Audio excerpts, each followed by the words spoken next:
what if a group of women decided that they live outside of society?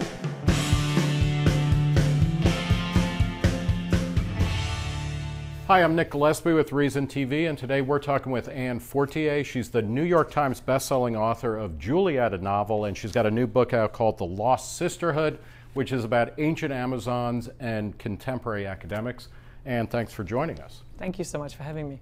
Why did you decide to write about Amazons and academics? Well, I am a bit of an academic myself, I have to confess, and Amazons, I think I've been interested in Amazons for a long, long time, and I think that I might be a little anachronistic, but I think it's simply that as a woman, when you reach back in history and you try to find freedom-loving women, right. Well, obviously the most freedom-loving women ever in the history of mythology or whatever. Okay. Yes.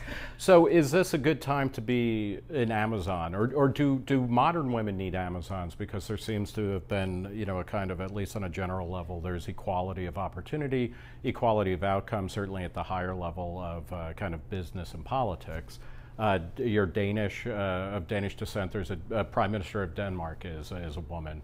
So why do we need Amazons anymore, or do we need them more than ever? I still think that that there's a great physical inequality, and we can't really do anything about that unless we start sort of genetically modifying women. And I'm not sure we want to do that. Right. So the story that I'm telling is a very physical story. Right. It has a lot to do with being in shape, in physical shape, and through that finding a strength to also mentally look for equality and so on. So there is that. It has to be that when you're talking about the Well, I mean, and that's interesting. And to talk a little bit about the book, I mean, basically, it's a woman, an academic at Oxford, who is kind of obsessed with Amazons, and then she starts finding clues to a kind of ancient archaeological digs about Amazons in North Africa and the Mediterranean.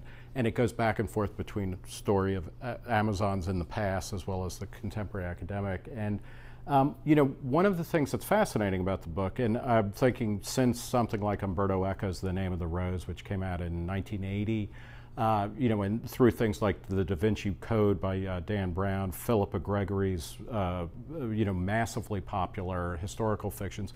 This seems to be a great time for historical fiction that is seriously researched, as well as like really, good plots and action.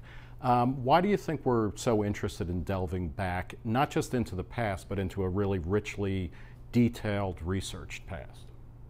Well, I do think that it's a very good sign, I think, that we're interested in the past, because in the past we can see a lot of answers, I think, or certainly a lot of warning signs about how to not proceed in the present.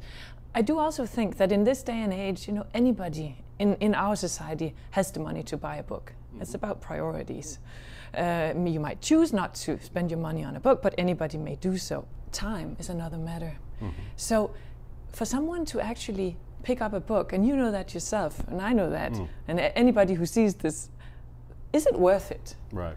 Am I really going to invest that much time in this book? It has to be pretty good value, right? So we want something that teaches us something. It can't just be entertainment.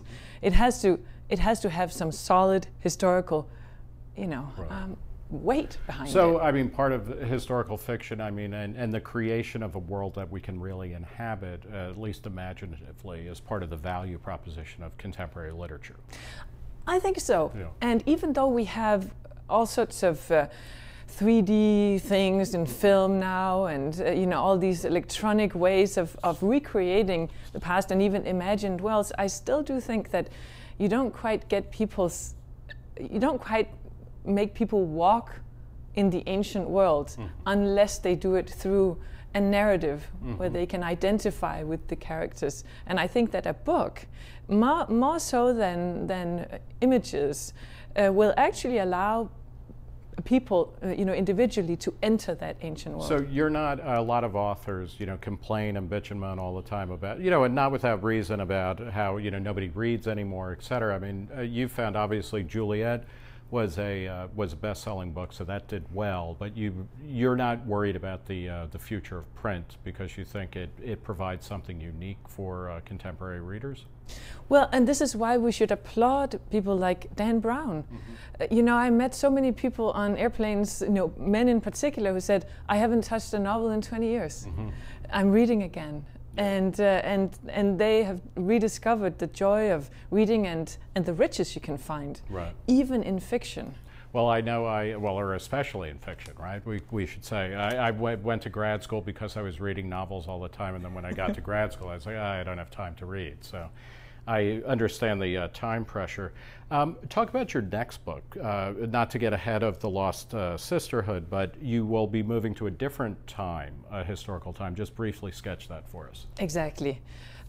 We're going to Paris in the next one, past and present, and I just had a meeting with the editor yesterday, and we're still. And this is Catherine de Medici's Paris. It is Catherine de Medici's Paris. So can you just set up the scenario? Yeah. What I find so interesting about Paris at this time is that this is a time when there was great political opposition against the whole menagerie of the leadership. Right.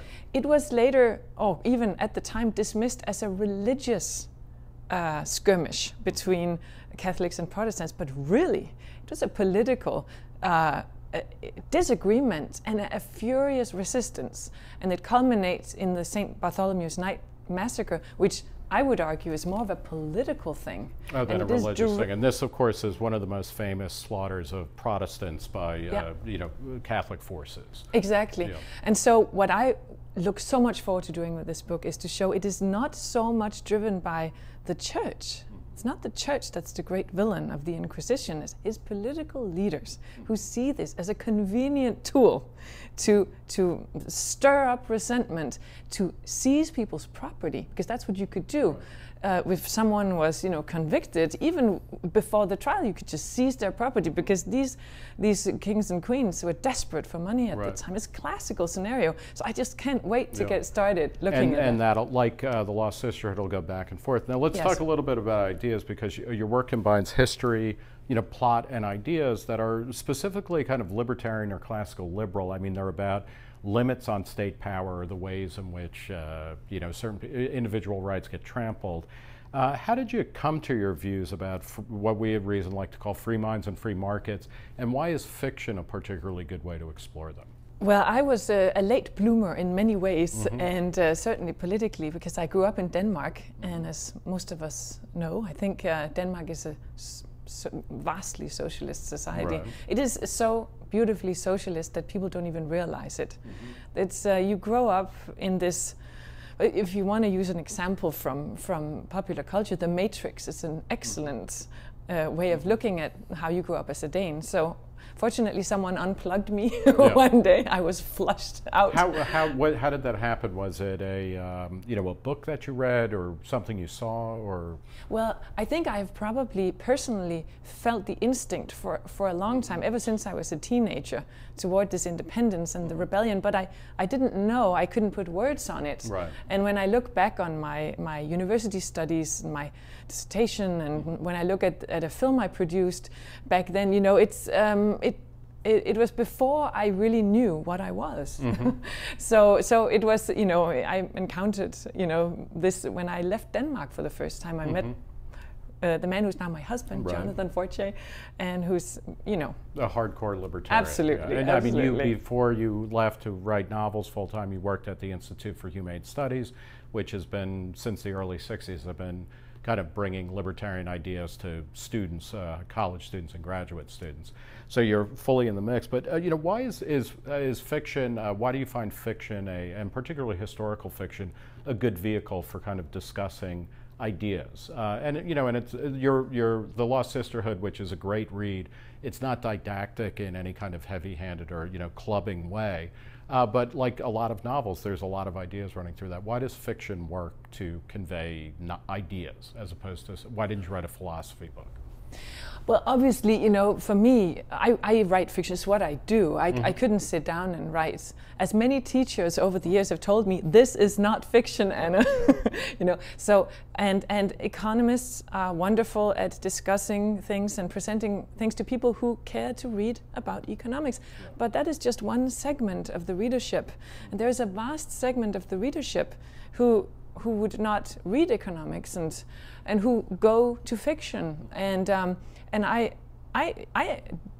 believe that most people, if they actually sit down and think it through, they probably are libertarian. You know, if they're right-thinking people. How are you define? Well, of course, if they're right-thinking, they agree with you, and they happen to be libertarian. No. But when you define, how do you define libertarian then, in that sense? Like, how are most people libertarian? Well, okay, so how are most people? They would never, you know, we shouldn't think about it necessarily in this way, but realize that being told what's good for you and having other people make decisions for you is not a good thing. Right. It will not lead to prosperity or happiness overall. And is that for you? Is that the ultimate message of the Lost Sisterhood? Well, I have to be I have to be very, very careful, right? And I will say that there was a long speech at the end of this book, and I wouldn't go as far as to say it was John Galt's speech, right? No, take two, but it was pretty long and it was pretty explicit, and that has been cut down by various editorial attempts. So I'm as you say, it's not. It doesn't hammer home some sort of message, but I hope to raise a lot of questions about the choices we make. Right. And by being provocative and saying, what if a group of women decided that they live outside of society and bend the spoon and override the rules and regulations and norms that society has set up for people. Well, it is. We will leave it there. No, and it's the book is The Lost Sisterhood. It's a novel of ancient Amazons, contemporary academics. It's by Anne Fortier. Thank you so much for talking to us. Thanks for having me. For Reason TV, I'm Nick Gillespie.